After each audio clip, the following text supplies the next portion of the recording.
Meus irmãos, eu vos saúdo com a graça, com a paz de nosso Senhor e Salvador, Jesus Cristo.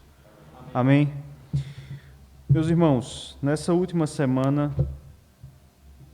ou esta última semana, foi uma semana de grande tristeza para a nossa igreja. Nosso irmão, o diácono Eli, foi chamado pelo Senhor. Nenhum de nós esperava, Ele foi atingido por um acidente automobilístico de quarta para quinta-feira, e faleceu, como todos nós sabemos. E, meus irmãos, a palavra de Deus nos instrui a nos alegrarmos com os que se alegram. Estávamos fazendo isso, os irmãos estavam fazendo isso aqui quarta-feira com os pais, mas também nos disse que nós devemos chorar com os que choram.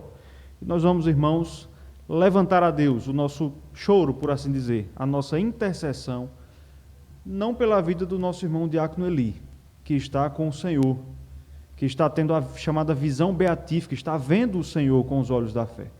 Já está no gozo da promessa que ele esperava enquanto em vida. Como nós cantamos agora há pouco, nada pode nos separar, nem mesmo a morte. Nada pode nos separar do amor de Deus. Mas nós vamos orar pela vida da nossa irmã Emanuele, pela vida dos filhos, dos 3 filhos, da nossa irmã Socorro, dos irmãos de Eli, tanto aqueles que são da igreja como os que não são, para que o Senhor os conforte neste momento de dor realmente que é difícil para nós mensurar.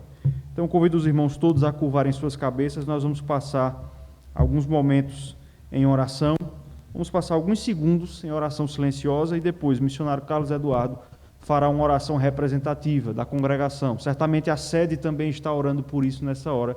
Vamos orar corporativamente pelos nossos irmãos enlutados. Vamos orar.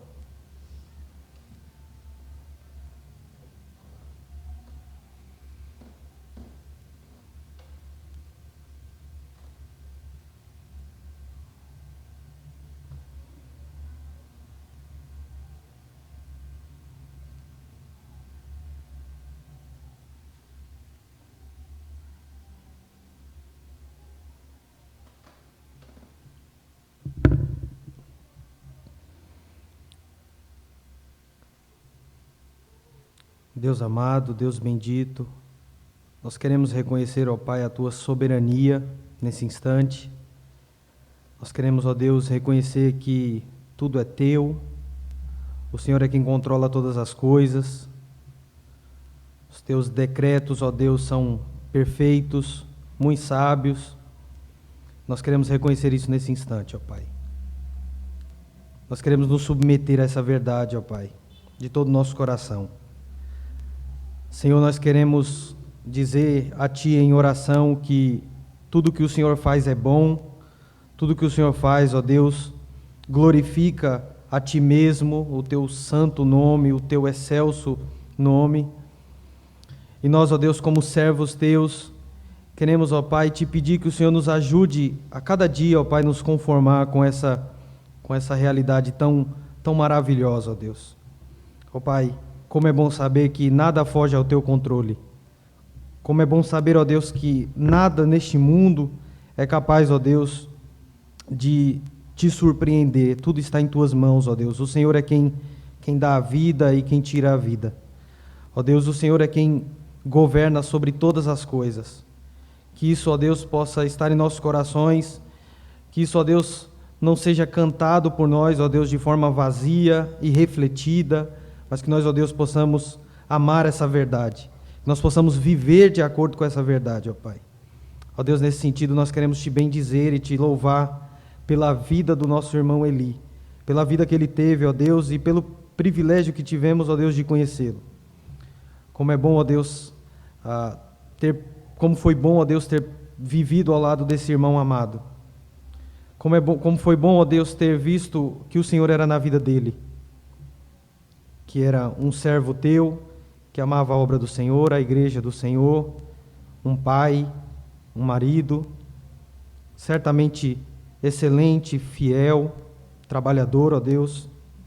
Nós queremos Te glorificar, ó Deus, porque o Senhor nos presenteou com a vida do nosso irmão, mas queremos Te glorificar também porque aprove a Ti, ó Deus, recolhê-lo. E nós somos felizes, ó Deus, pois o Teu servo agora goza daquilo que nós ansiamos.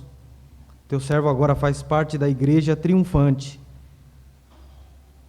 Nós queremos te pedir, ó Deus, que o Senhor nos ajude a consolar os nossos irmãos que aqui ficaram, sua mãe, seus irmãos, sua esposa, seus 3 filhos. Ó Deus, nos dê forças para sempre orarmos pelos nossos irmãos.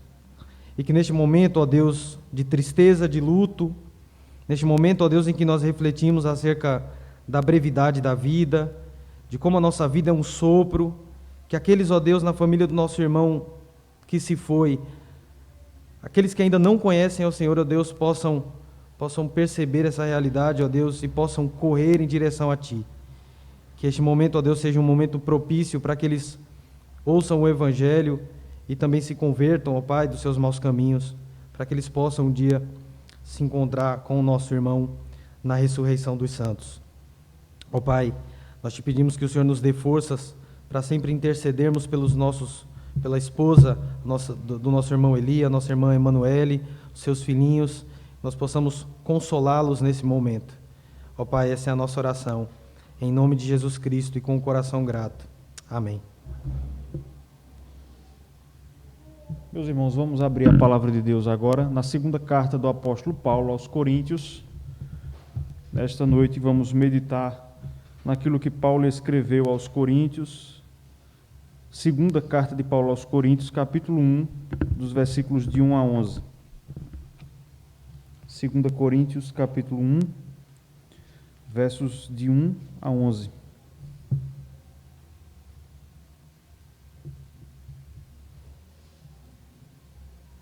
Eu farei a leitura, irmãos, logo depois vamos fazer mais uma oração por iluminação.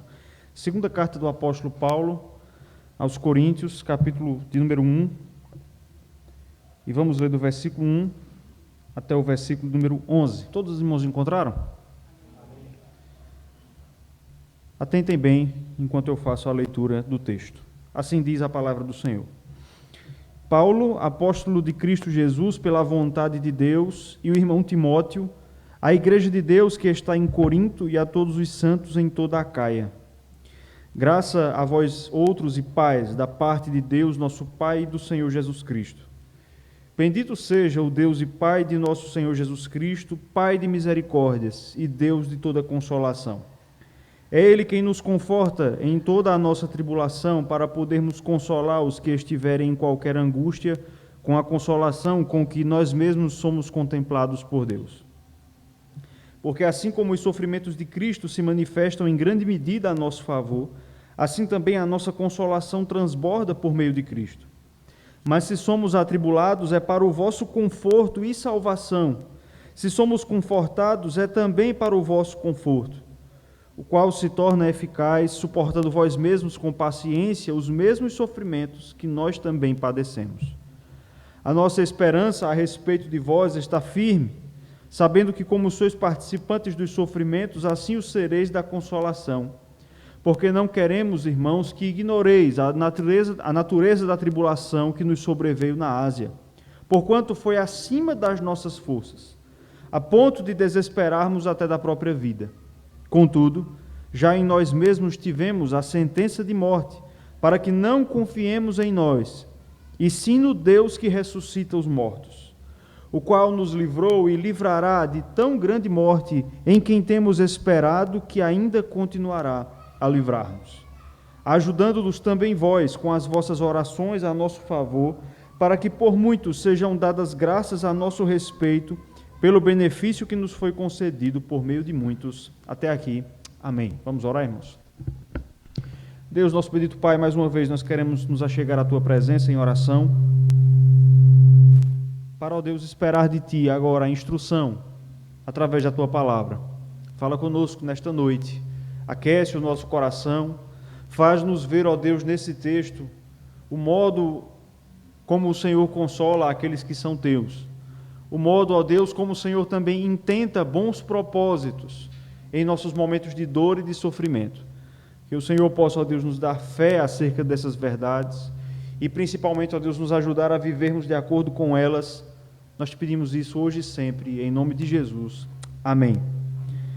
Meus irmãos, existe uma frase atribuída ao teólogo Santo Agostinho, talvez o seu dito mais famoso, ou um dos mais famosos, que é aquele quando ele diz o seguinte: Não procures entender para crer.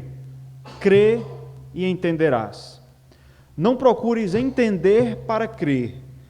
Crê e entenderás. Meus irmãos, uma das coisas que o Evangelho, que a Escritura Sagrada nos ensina, é que nós não devemos procurar entender as coisas de Deus para poder crermos nelas.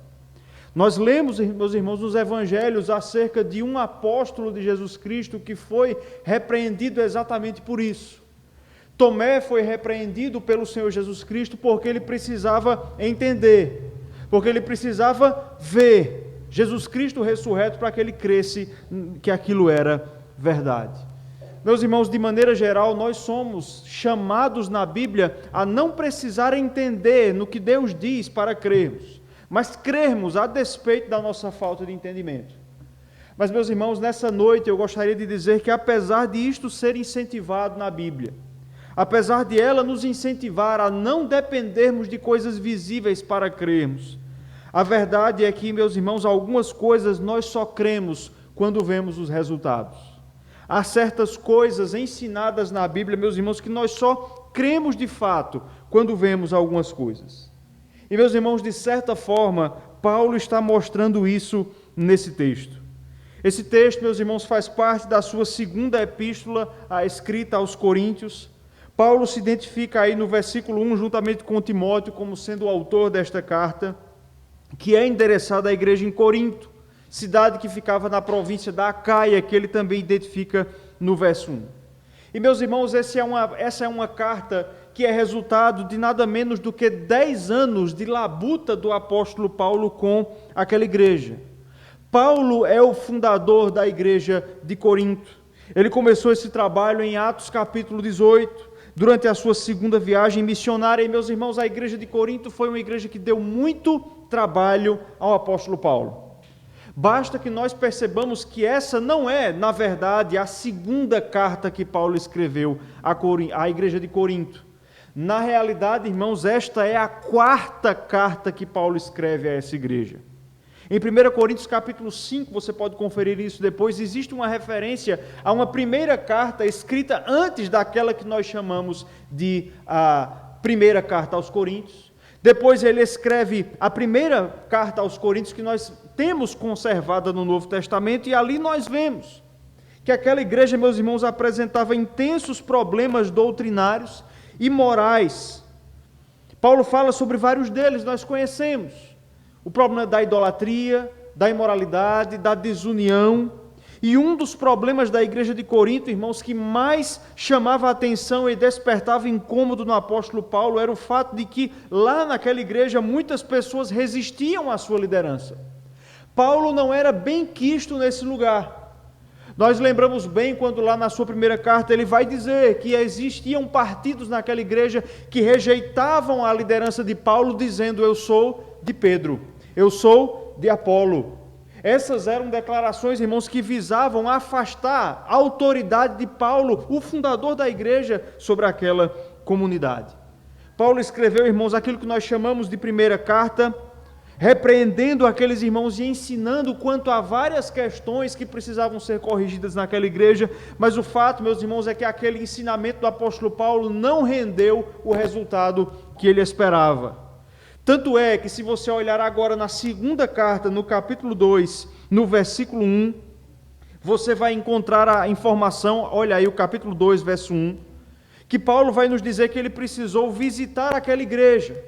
Ele precisou ir pessoalmente a Corinto para corrigir os problemas que havia ali, mas ele foi recebido de maneira mal educada. Ele foi, meus irmãos, mal recebido. No verso 4, ele vai dizer que foi no meio de muitos sofrimentos e angústias que ele escreveu àqueles irmãos.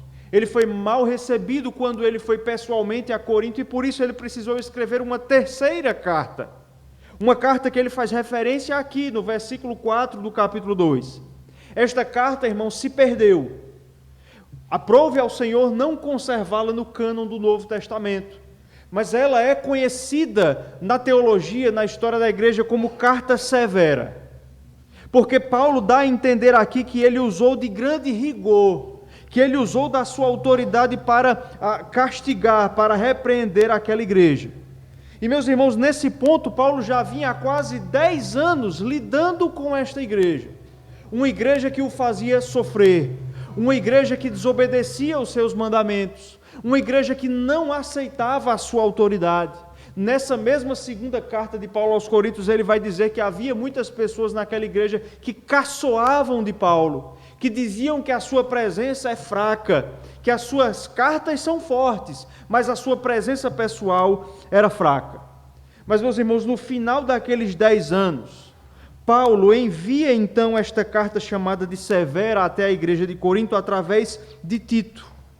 Tito vai ser mencionado no capítulo 7 como sendo aquele que levou esta terceira carta até a igreja de Corinto. E quando Tito regressa até a presença do apóstolo Paulo, que devia estar na cidade de Éfeso por esse tempo, Tito traz boas notícias. Tito traz a notícia de que finalmente, após cerca de 10 anos, aquela igreja finalmente havia atendido aos ensinos do apóstolo Paulo. E é nesse ponto que nós começamos a entender aqui por que Paulo escreve essa carta. 2 Coríntios, meus irmãos, é a resposta de Paulo ao atendimento que a igreja lhe deu depois de 10 anos de luta. Depois de 10 anos do apóstolo Paulo, por assim dizer, sofrendo na mão dessa igreja. E nós percebemos que isso é verdadeiro, porque perceba que logo depois da saudação e do endereçamento da carta, que está nos versículos 1 e 2 do texto que nós lemos, 2 Coríntios capítulo 1, logo depois dos versos 1 e 2, que é a tradicional abertura da carta, quando Paulo se identifica juntamente com seu amanuense, aquele que redigiu, que escreveu a carta a Timóteo e endereça a carta. Logo após ele dar a tradicional graça e paz àqueles a quem ele escreve. Perceba que no versículo 3, antes de Paulo começar a tratar dos assuntos da carta, ele faz questão de colocar aqui no meio uma doxologia. Olha o versículo 3, eu gostaria que nós lêssemos todos juntos o verso 3, 2 Coríntios capítulo 1, verso 3, leiamos. Bendito seja o Deus e Pai de nosso Senhor Jesus Cristo, o Pai de misericórdias e Deus de toda consolação. Irmãos, Paulo insere este versículo aqui, este louvor, essa doxologia ao Senhor, porque este é o seu sentimento depois de 10 anos de luta e de sofrimento com essa igreja. Finalmente eles haviam atendido aos ensinamentos de Paulo e por isso ele rompe em louvor. E eu quero que você perceba quais são os termos dessa doxologia que nós encontramos aqui. Por quê? Em razão de que Deus é louvado aqui neste pequeníssimo salmo pelo apóstolo Paulo? Perceba, ele é louvado, ele é bendito, porque o Senhor é o Pai de todas as misericórdias, ele é o Pai de misericórdias e Deus de toda consolação. Irmãos, em outra tradução bíblica, esse texto é traduzido como Deus é o Pai da compaixão e Deus de todo consolo. A razão do louvor do apóstolo Paulo é o fato de que o Senhor é aquele que conforta abundantemente os seus servos quando eles padecem, quando eles sofrem. Em Romanos capítulo 15, verso 5, meus irmãos, o mesmo apóstolo Paulo vai chamar Deus de Deus da paciência e da consolação. E quando Paulo insere este versículo, quando ele louva a Deus pela sua consolação, queridos, Paulo está reverberando o ensino do Antigo Testamento. Já lá no Antigo Testamento, Deus é descrito como sendo aquele que consola o seu povo. Por exemplo, escute o que diz o Salmo 103, verso 13, Deus diz, como um pai se compadece dos seus filhos, assim o Senhor se compadece dos que o temem. O profeta Isaías, capítulo 51, verso 12, ele diz, como alguém a quem sua mãe consola, assim eu vos consolarei, e em Jerusalém sereis consolados. E também, meus irmãos, no capítulo de número 63, verso 13, Isaías diz ainda, eu sou aquele que vos consola, o Senhor Deus. Meus irmãos, Paulo louva o Senhor aqui por ser aquele que provou na prática ser o consolador daquele que sofre. O louvor do apóstolo Paulo aqui, meus irmãos, não é hipotético, mas é experiencial. O Senhor o havia finalmente consolado depois de 10 anos de sofrimentos. E quando nós olhamos para os termos que Paulo usa aqui, algumas coisas, irmãos, chamam a nossa atenção. Verso 3 ainda, Paulo chama o Senhor de Pai de misericórdias. A palavra misericórdia, irmãos, que é traduzida aqui, a palavra que é traduzida como misericórdia, ela tem como raiz a ideia de casa. Essa mesma palavra é traduzida, ou a sua raiz traduz a palavra casa. E a palavra consolador, a palavra consolação que nós vemos no final do verso 3, nos lembra uma outra palavra que aparece bastante no Novo Testamento, que é consolador. Em João, meus irmãos, no Evangelho de João, o Espírito Santo é chamado de consolador. Esta palavra traz consigo, irmãos, a ideia de alguém que permanece de lado. Consolador, parácletos, é alguém que coloca-se de lado. O que o apóstolo Paulo quer nos mostrar aqui, meus irmãos, é que o Senhor é aquele que em sua consolação se coloca ao nosso lado, visita a nossa casa. O Senhor não nos consola, irmãos, como alguém que simplesmente manda um WhatsApp, como alguém que liga para o outro, mas Ele realmente visita a nossa casa e se coloca ao nosso lado para nos consolar nos momentos de dificuldade. E logo após, irmãos, dos versos 4 em diante, Paulo vai fazer um pequeno excurso aqui sobre alguns aspectos dessas consolações divinas e também sobre os seus benefícios para a vida da igreja. Nesses versículos de 4 a 11, Paulo vai nos ensinar, meus irmãos, que o Senhor, que as suas consolações nos permitem passar por toda dificuldade. Ele vai nos ensinar que as consolações divinas também resultam em edificação para a igreja. E por último, que as consolações do Senhor fazem com que nós depositemos nele a nossa inteira confiança. Por isso, irmãos, eu chamo a atenção de cada um aqui para que nós olhemos para o texto e vejamos brevemente nesta noite os benefícios das consolações de Deus. E o primeiro benefício, irmãos, das consolações divinas é que elas nos permitem enfrentar todo e qualquer tipo de dificuldade nas nossas vidas. Isso está, irmãos, nos versículos 4 e 5 do nosso texto, e eu conclamo os irmãos a lermos juntos agora, versículos 4 e 5 de 2 Coríntios, capítulo 1, leiamos. É Ele que nos conforta em toda a nossa tribulação, para podermos consolar os que estiverem em qualquer angústia, com a consolação com que nós mesmos somos contemplados por Deus. Porque assim como os sofrimentos de Cristo se manifestam em grande medida a nosso favor, assim também a nossa consolação transborda por meio de Cristo. Percebam, queridos, como a ênfase do apóstolo Paulo aqui é o fato de que em toda provação, em todo sofrimento pelo qual nós passamos, as consolações divinas nos acompanham. Atente para algumas expressões que Paulo usou, a partir do verso 4. Ele diz que é o Senhor que nos conforta em toda a nossa tribulação. Irmãos, o sentido dessa palavra todo aqui significa em qualquer espécie de. E isso fica claro na própria continuidade do texto, quando Paulo vai dizer, para podermos consolar os que estiverem em qualquer angústia. A consolação divina, irmãos, pode vir de diferentes formas. E você percebe isso ainda no versículo 4.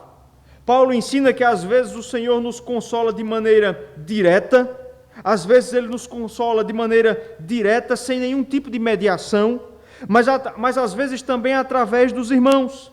Perceba que é isso que ele diz. O Senhor nos conforta em toda tribulação para podermos consolar os que estiverem em qualquer angústia, com a consolação com que nós mesmos somos contemplados por Deus. Irmãos, em toda e qualquer dificuldade que nós passamos, Deus faz acompanhar esta dificuldade da sua consolação. Às vezes diretamente, às vezes quando nós lemos a Escritura, nós somos diretamente consolados. Às vezes, quando nós lembramos de um texto da Escritura, quando o Espírito Santo aquece o nosso coração para nos fazer lembrar do que a palavra de Deus diz em momentos de dificuldade, mas também muitas vezes pela agência de irmãos. Mais do que isso, irmãos. No verso 5, Paulo vai ensinar, na verdade, que as consolações do Senhor transbordam.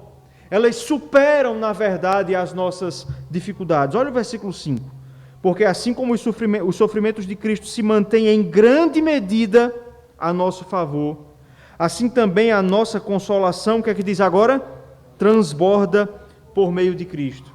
Esse texto lhe faz lembrar de alguma coisa? A carta de Paulo aos Romanos, onde abundou o pecado, como é que Paulo completa? superabundou, superou a graça. Perceba como ele usa o mesmo palavreado aqui. As provações, os sofrimentos de Cristo se manifestam em grande medida. Os sofrimentos, irmãos, não são poucos para o cristão. Ele não passa por alguns sofrimentos, por alguns momentos de dificuldade, mas na verdade se manifestam em grande medida.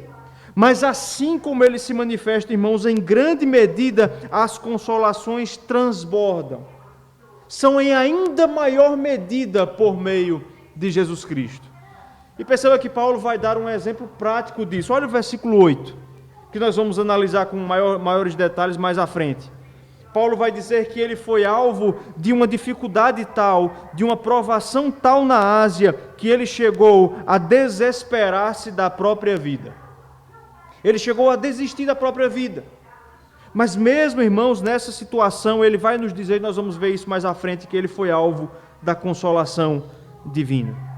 Irmãos, o primeiro benefício das consolações do Senhor, que são encontrados aqui, é o fato de que eles nos permitem passar por qualquer tribulação nesta vida. Não existe situação, não existe luto, não existe provação, não existe sofrimento, não existe agonia nesta vida na qual Deus não se faça presente através das suas consolações. Meus irmãos, quando nós lemos a história de Jó, nós lemos que ele perdeu tudo. Nós lemos que ele perdeu seus filhos, seus bens, sua posição, absolutamente tudo. Mas algo, meus irmãos, que vai chamar a nossa atenção quando nós lemos o livro de Jó ao longo dos seus 40 capítulos, é que enquanto Jó perde tudo, o Senhor conversa com ele. Quando você vai ler o decurso da história de Jó, você vai perceber que a única coisa que resta a Jó é conversar com Deus. Ele perde todas as coisas, mas o diálogo com o seu Deus, Deus estar ao seu lado, consolando, é a única coisa que ele não perde. Irmãos, nós podemos perder tudo nessa vida. Nós podemos passar por intensas dificuldades e provações, mas nós nunca perderemos a consolação divina. Até mesmo, irmãos, porque se o Senhor tomar a nossa vida, nós entraremos na suprema consolação, no descanso final, no consolo definitivo das nossas provações. Em toda e qualquer dificuldade, irmãos, o Senhor nos consola. Abra a sua Bíblia, por favor, no Salmo de número 94, versículo 19. Veja como o salmista vai expressar isso, de que em toda e qualquer dificuldade que ele enfrenta, ele conta com a consolação, com o conforto do seu Deus. Salmo de número 94, versículo 19. E vamos ler juntos. Salmo de número 94, verso 19. Leiamos juntos. Nos muitos cuidados que dentro de mim se multiplicam, as tuas consolações me alegram a alma. Muitos cuidados, eles se multiplicam. Lembra do que Paulo diz? Os sofrimentos são em grande medida, mas em todos eles, por algum modo, o Senhor se faz presente com a sua consolação. Amém.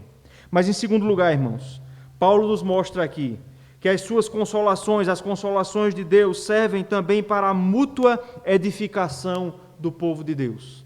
Leiamos todos juntos agora 2 Coríntios capítulo 1, versículos 6 e 7, é onde nós encontramos essa verdade. Vamos ler juntos.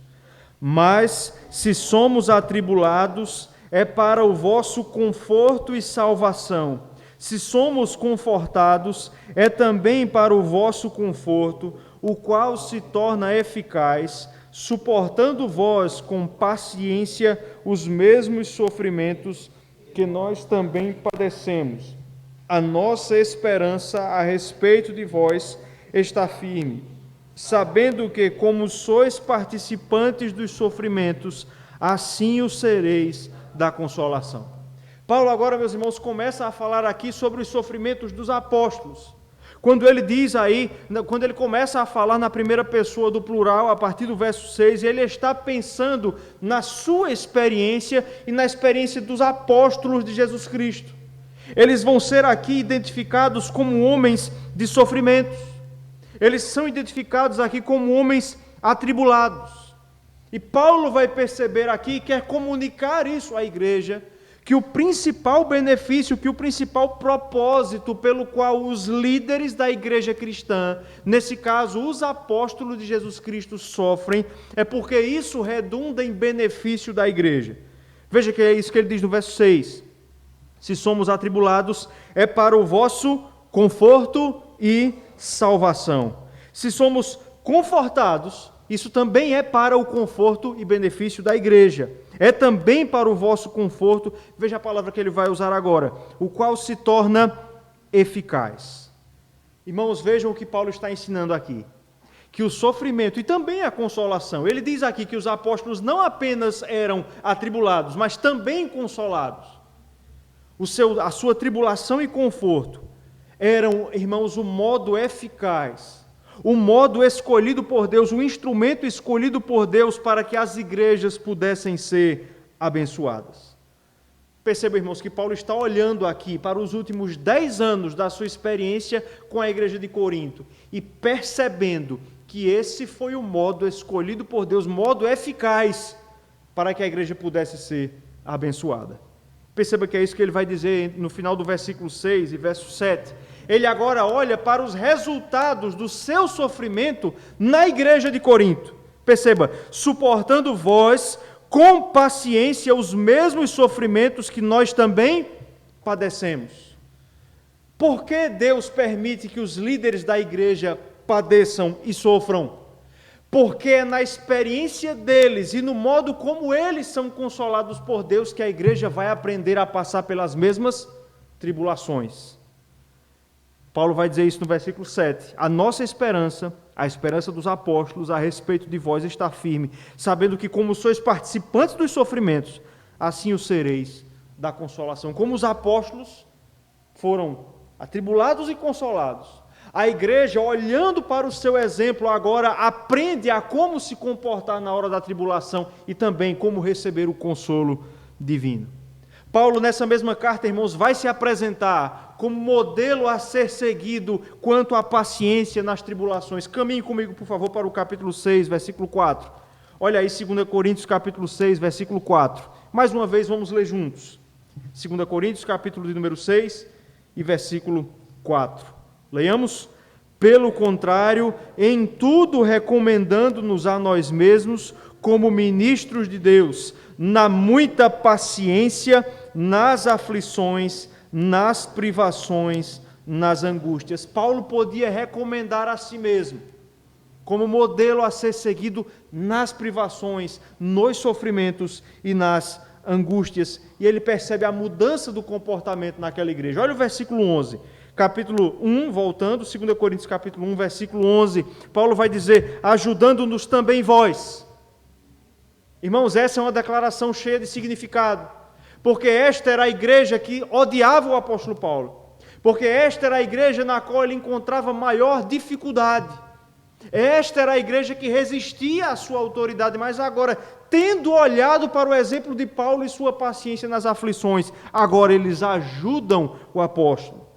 Ajudando-nos também vós, com as vossas orações a nosso favor, para que por muitos sejam dadas graças a nosso respeito, pelo benefício que nos foi concedido por meio de muitos. Irmãos, as consolações do Senhor servem para a edificação da igreja. É quando nós aprendemos a receber com submissão as tribulações e também as consolações divinas, que o povo de Deus aprende como ele deve passar pelas aflições desse mundo. E os primeiros que devem entender, irmãos, essa lição são os líderes. Nesse texto, Deus nos ensina, a palavra de Deus nos ensina, irmãos, que quem o Senhor toma para ensinar a sua igreja como passar pelas dificuldades são os seus pastores. Eles devem ser os primeiros a aprenderem a ser pacientes nas tribulações. Os pastores, irmãos, os obreiros, os líderes devem ser os primeiros a não murmurarem, para mostrarem aos seus paroquianos, aos crentes, que eles não devem murmurar nas tribulações. Eles devem ser os primeiros a serem pacientes, eles devem ser os primeiros a serem contentes na pobreza, no pouco e no muito, porque é assim que a igreja é ensinada. Irmãos, Paulo percebe isso, que os 10 anos de sofrimento que ele passou com essa igreja foram o meio eficaz para que a igreja de Corinto aprendesse a passar pelas dificuldades. Irmãos, nós passamos por dificuldades, por tribulações e por consolações, recebendo as consolações do Senhor, porque Ele tem fins edificantes para a sua igreja. Quando nós passamos por algo que causa dor e sofrimento em nós, nós não deveríamos, irmãos, de imediato pedir ao Senhor que Ele retirasse isso da nossa vida. Essa não deveria ser a primeira petição, não deveria ser o primeiro anseio do nosso coração, conquanto lícito, conquanto não seja errado pedir que algo que nos causa dor seja retirado. Nessa mesma carta, Paulo vai dizer que ele pediu a Deus que retirasse o espinho na carne. Ele pediu. Qual foi a resposta? A minha graça te basta. Há um propósito, irmãos, mais sábio do Deus sapientíssimo em nossas aflições. Um deles é que a igreja seja edificada. Você passa por dificuldades, por sofrimentos, pense que esse pode ser o meio eficaz pelo qual o Senhor vai te usar para consolar alguém no futuro. Tratando, irmãos, dessa situação específica pela qual nós passamos essa semana, é interessante pensar que a nossa irmã Socorro perdeu também o seu esposo, anos atrás, não é isso? Ela agora será um instrumento do Senhor para consolar a sua nora. Obviamente ela necessita da consolação divina também, perdeu o seu filho. Mas, irmãos, o Senhor permite que passemos por algumas coisas, porque assim o seu corpo é edificado, é maturado. Mas, em terceiro e último lugar, o Senhor nos consola, irmãos, para que nós depositemos nele a nossa exclusiva, ou exclusivamente nele, a nossa confiança. Versos 8 a 11, mais uma vez, os irmãos leem comigo, vamos ler 2 Coríntios capítulo 1, versos 8 a 11, leiamos. Porque não queremos, irmãos,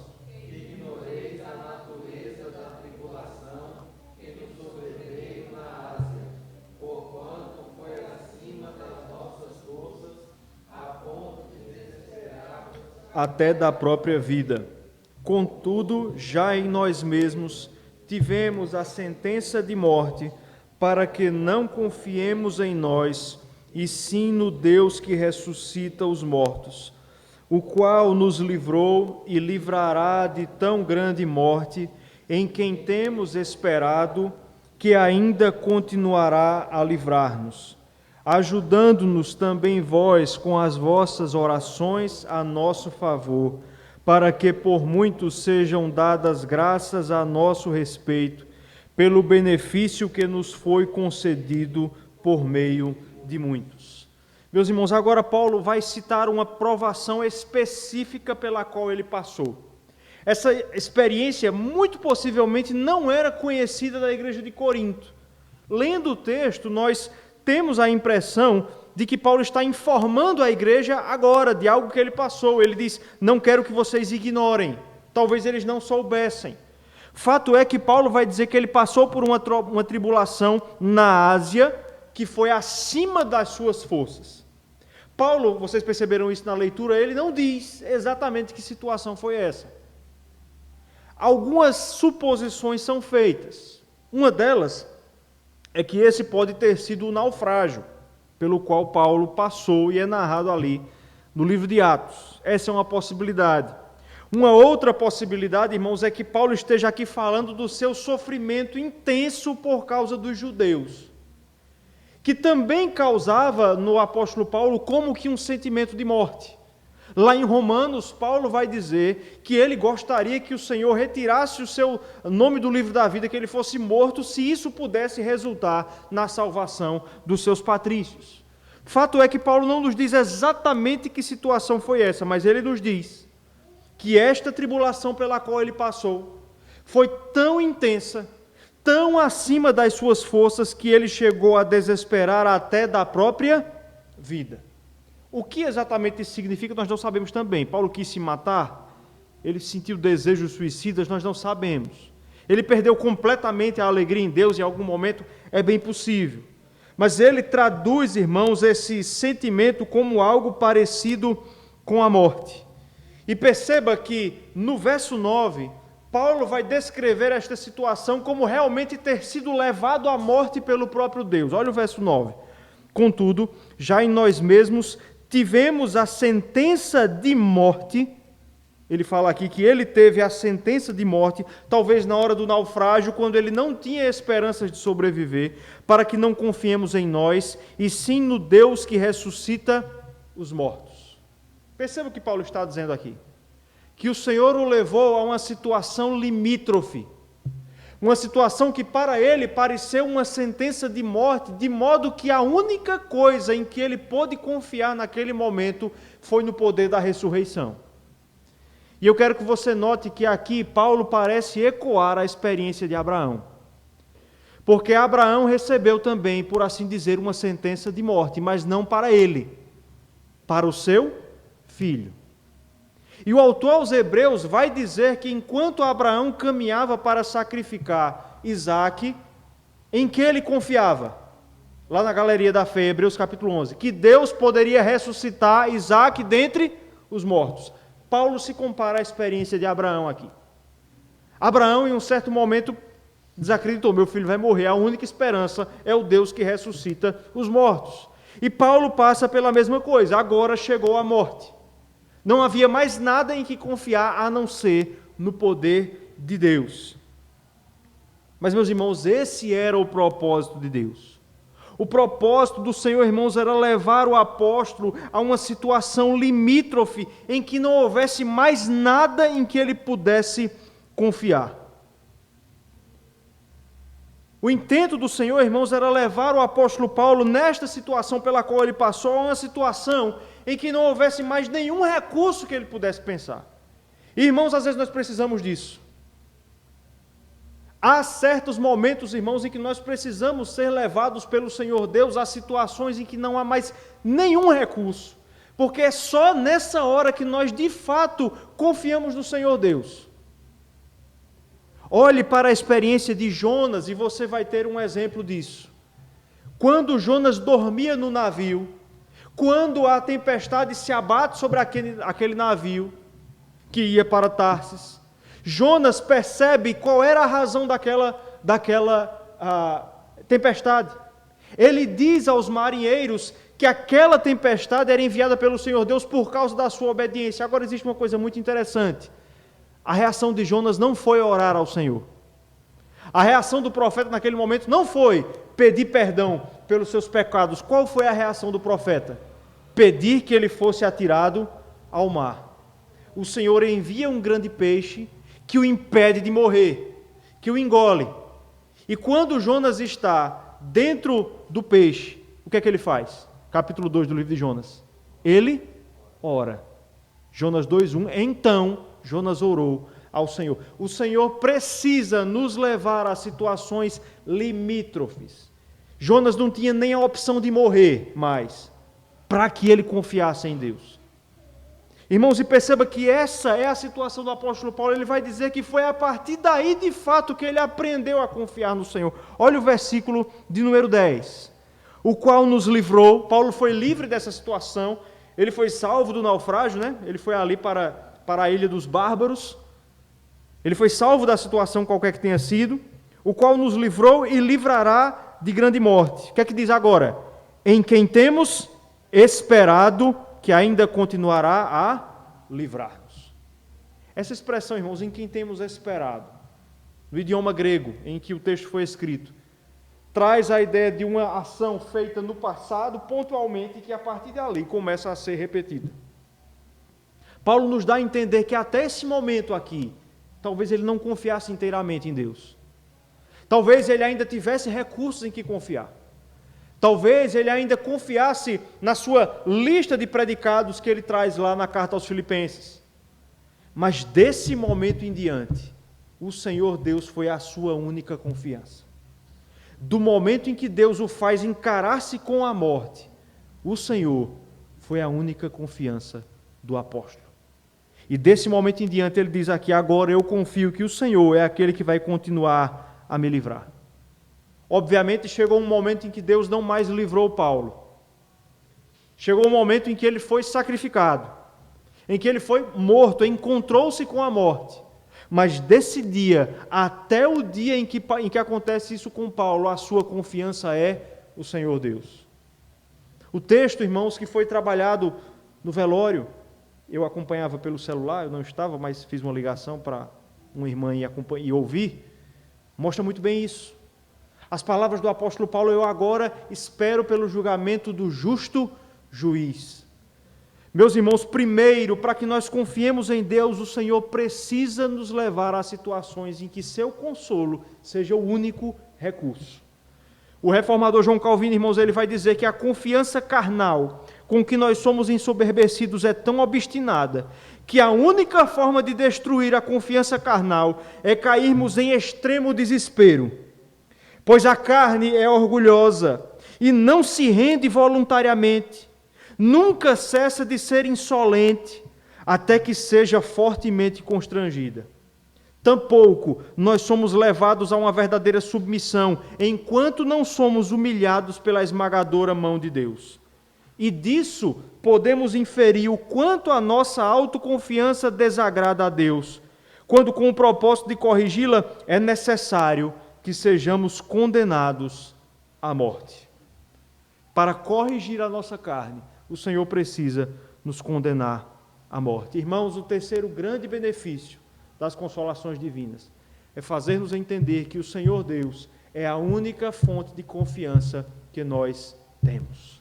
É a única coisa em que nós podemos depositar a nossa confiança. O fato, meus irmãos, é que a vida que nós levamos nos leva a colocar outras coisas, a colocar em outras coisas a nossa confiança. Nós não podemos, irmãos, ser hipócritas. Nós confiamos em outras coisas. Nós confiamos no nosso trabalho, no dinheiro que nós conseguimos juntar. Nós confiamos na nossa capacidade.